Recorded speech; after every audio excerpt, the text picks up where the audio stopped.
Buenos días. El trabajo se titula Relación en Povasca fitoplasma asociados a plantas sintomáticas en el cultivo del frijol en Mayabeque. El frijol común, Phaseolus vulgaris, es uno de los de mayor consumo en el mundo por ser fuente de proteína vegetal en la dieta humana. En Cuba es un alimento de gran demanda, pero no existen niveles de producción que cubran las necesidades de la población. Varios autores informan que en este cultivo inciden diferentes fitófagos, entre los que se destacan los saltahojas. Estos se distinguen por tener un aparato bucal picador succionador, capaces de producir severas lesiones a través de su alimentación directa, denominado quemado, y como vectores de enfermedades, dando lugar a afectaciones en el follaje y a sus vainas ya formadas. Dentro de Míctera, Tiflocibine, subfamilia de Cicadelidae, merece gran atención por ser cosmopolita, particularmente las especies del género en Povasca que tienen notable importancia en diferentes países. Los trabajos realizados en Cuba con este género de Tiflocibine en el frijol se han referido indistintamente en trabajos de laboratorio y campo a las especies en Povasca fabae, en Povasca carameri y en Povasca especie. Por lo que resulta premisa imprescindible definir cuáles son las especies que conforman el complejo en Povasca que inciden en el cultivo, no definido hasta el presente. Está ampliamente documentado que numerosos representantes de Míctera transmiten enfermedades entre las que se encuentran los virus y fitoplasma. Dentro de estos, los fitoplasmas, organismos procariontes carentes de pared celular limitadas al floema. Con el descubrimiento de estos patógenos, las enfermedades causadas por las especies de Candidatus fitoplasma han tomado un importante y significativo auge en un grupo amplio de cultivos, en los cuales se producen pérdidas cuantiosas en el rendimiento y la calidad de las cosechas. Los saltahojas transfieren estos patógenos durante la alimentación de forma persistente y propagativa, sobre una planta infectada a plantas aparentemente sanas, después de un periodo de latencia durante el cual los fitoplasmas se mueven y se multiplican en el interior del cuerpo del vector. En las últimas décadas, muchos investigadores han dedicado sus estudios a las interacciones vector-fitoplasma para afianzar las predicciones acerca de la naturaleza de las enfermedades causadas por fitoplasma. En Cuba, no existen trabajos precedentes que establezcan la relación existente entre las especies de Povasca que habitan en el frijol y su asociación como vectores. Por estas razones y teniendo en cuenta el aumento de la incidencia de saltahoja, síntomas asociados en el frijol y la emergencia de enfermedades causadas por fitoplasma, nos propusimos definir las especies del complejo en Povasca y su relación como vectores potenciales de enfermedades causadas por fitoplasma en el cultivo del frijol en Mayabeque. El estudio se realizó en el Laboratorio de Entomología y Virología Vegetal del Centro Nacional de Sanidad Agropecuaria, ubicado en el municipio San José de las Lajas, provincia Mayabeque, Cuba. Los muestreos se realizaron cada 7 días en áreas sembradas con frijol, variedad Cuba Cueto 2511, en el periodo de enero a abril de 2015. Para la identificación y la descripción de las especies de saltahojas, se recolectaron con un exhaute adultos de saltahojas y hojas de plantas con síntomas asociados a la presencia de fitoplasma. Las muestras se trasladaron al laboratorio de entomología, donde se censaron y se separaron los machos para su identificación. Los especímenes se midieron desde la parte más alta de la corona hasta el extremo distal de las terminas. Se conservaron en frascos en alcohol al 70% y luego se procedió a su montaje utilizando la metodología modificada de Carter y Mortarell de 1950. La identificación se utilizaron las claves dicotómicas de Rowe de 60, Nason y Langley de 68 y se tuvo en cuenta la coloración, el tamaño, las características generales y las genitalias masculinas. Las muestras foliares se trasladaron al Laboratorio de Virología Vegetal, donde se describieron los síntomas registrados en plantas de frijol. Luego se confeccionó un cladograma a partir de la cuantificación de los síntomas y la densidad poblacional de los saltahojas por plantas, utilizando el paquete estadístico InfoStat versión 2.0 de Rienzo y colaboradores del 2010. Para la detención molecular de fitoplasma en los saltahojas y las muestras foliares, se extrajo tanto de los insectos y de las hojas con síntomas a la presencia de fitoplasma el ADN por el método de Doyle de 1990, modificado por Feil y colaboradores del 2001. Se realizó la detención molecular mediante la Néstor PCR, utilizando primers universales para fitoplasma, tanto para la primera como para la segunda amplificación. Los productos de la amplificación se analizaron en un gel de agarosa al 1% y los perfiles obtenidos se observaron en tras iluminador y se compararon con los controles positivos, que en este caso eran plantas de vicarias infectadas con fitoplasma. Para calcular la distribución espacial, se contabilizaron los ejemplares de empoasca en 30 plantas tomadas al azar. La densidad poblacional se estimó como la media del número de insectos por planta para conocer la tendencia de la distribución espacial. Se aplicó con las medias de la población generadas de cada evaluación y sus respectivas varianzas la ley de potencia de Taylor. Se calculó el número de muestras para estimar el valor de las medias. Además, se confeccionaron las curvas poblacionales por estructuras de edades que refleja la fluctuación de la población en el tiempo y se analizaron los componentes principales con los datos registrados en el Instituto de Meteorología, utilizando el paquete estadístico InfoStat versión 2.0 de Rienzo y colaboradores del 2016. Por tanto, obteniendo como resultados que las especies que conforman el complejo que habita en el frijol durante el periodo muestreado son Empoasca crameri, Empoasca fabae y Empoasca papaye. Empoasca crameri y Empoasca fabae en su fase adulta presentan una tonalidad verde claro con 6 manchas blancas circulares en el pronoto, bandas irregulares a nivel del vértex y mesonoto y un tamaño de 2,5 y 3 milímetros respectivamente.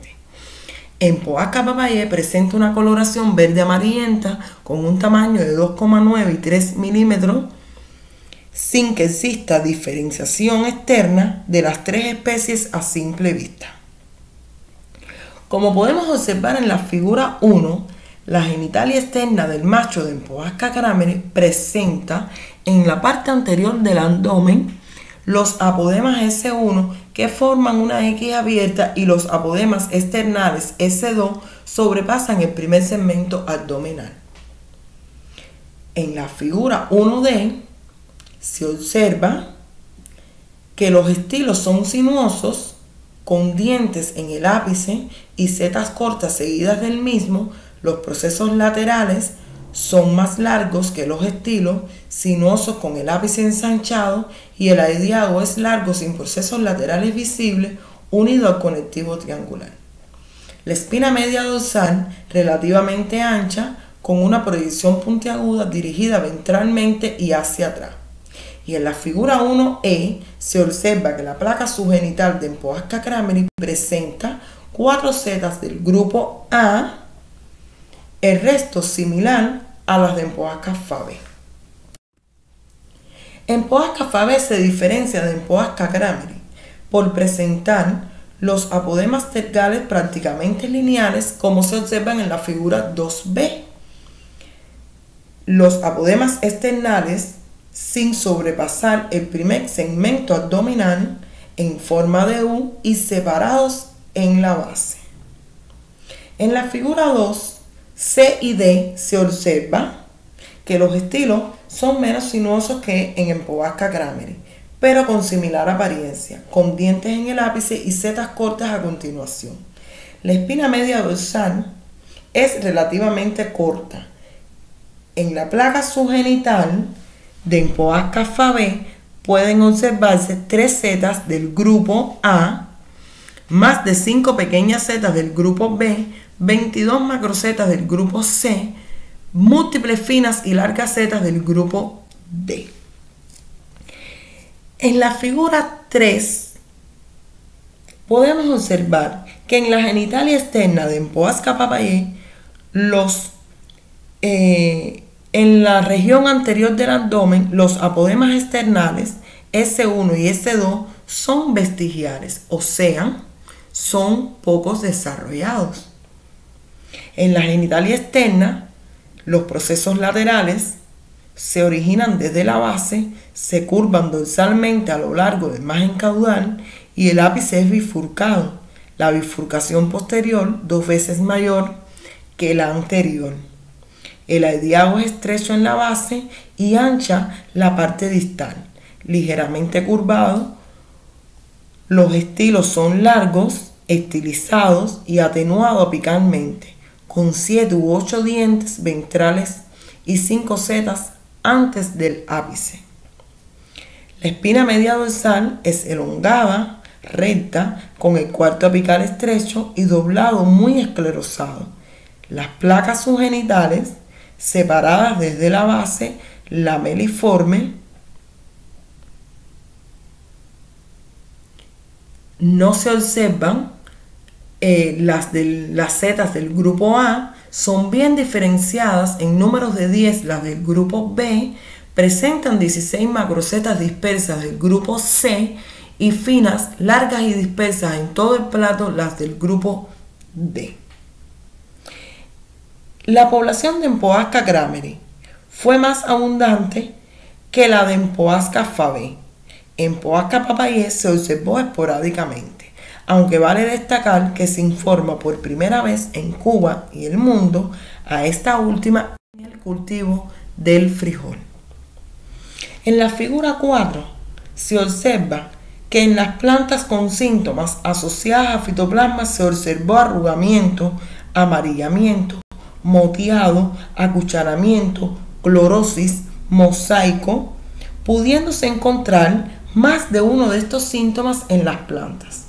Es importante destacar que estos síntomas han sido relacionados a infecciones ocasionadas por fitoplasma en varios cultivos, según lo descrito para estos patógenos en la literatura internacional. Conjuntamente con los síntomas en las plantas se observó que en las mismas el complejo de especies de Empoasca, pudiéndose comportar como potenciales vectores con densidades de población que provocarían daños al cultivo. Como se observa en la figura 5, el amarillamiento fue el síntoma más asociado a los vectores, porque formaron un clado con igual longitud y a mayor distancia que el resto de los síntomas. En la figura 6 y 7 se muestra que el 90,84% de las muestras con síntomas resultó positivos a fitoplasma. De los insectos recolectados, en el 57% de ellos se determina la presencia de fitoplasma. Los cebadores utilizados y las condiciones de PCR evaluadas permitieron la amplificación de un fragmento de 880 pares de base tanto en los insectos como en las plantas, lo cual coincide con los resultados obtenidos para los controles positivos. El control negativo no mostró amplificación de bandas visibles, lo cual muestra que no hay ocurrencia de contaminaciones en las reacciones evaluadas.